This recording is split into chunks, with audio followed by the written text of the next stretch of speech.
Ibrahim ben Hadam avait la réputation de soigner les cœurs des maux qui les affectent. Un jour, un homme vint le consulter et lui dit « Je suis un pécheur invétéré.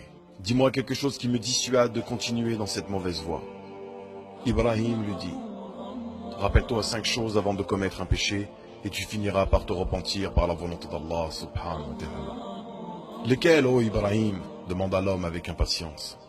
« Si tu veux désobéir à Allah subhanahu wa ta'ala, alors ne mange rien de la subsistance qu'il t'accorde. »« Comment dis-tu cela alors que toute subsistance vient d'Allah » demanda l'homme avec étonnement. Ibrahim lui dit « Si tu sais cela, alors comment oses-tu manger de sa subsistance en lui désobéissant en même temps ?»« Tu as raison, Ibrahim. Dis-moi la deuxième. »« Si tu veux désobéir à Allah, alors n'habite pas un pays qui lui appartient. » L'homme s'étonna encore plus et dit « Comment peux-tu dire une chose pareille alors que la terre entière appartient à Allah ?» Si tu es conscient de cette réalité, dit Ibrahim, trouves-tu convenable d'habiter son pays et de lui désobéir en même temps? Non, pas du tout, répondit l'homme. Dis-moi la troisième. Si tu veux désobéir à Allah, alors cherche un endroit où Allah ne te voit pas et commets-y le péché.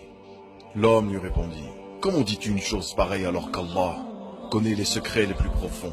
Il entend marcher la fourmi sur la pierre lisse et la voit dans l'obscurité de la nuit.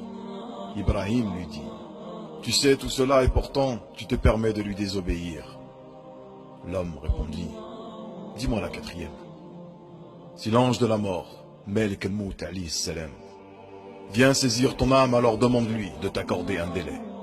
L'homme répondit, c'est impossible puisqu'Allah a dit وَلِكُلِّ أُمَّةٍ أَجَلٌ فَإِذَا جَاءَ أَجَلُهُمْ لَا يَسْتَأْخِرُونَ سَاعَةً وَلَا يَسْتَقْدِمُونَ.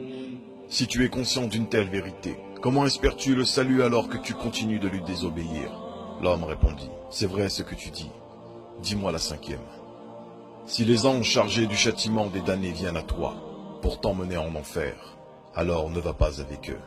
À peine a-t-il entendu ces paroles que l'homme s'écria en pleurant. Cela suffit, ô Ibrahim, je demande pardon à Allah et je me repens auprès de lui. Il ne cessa depuis d'adorer Allah jusqu'à sa mort.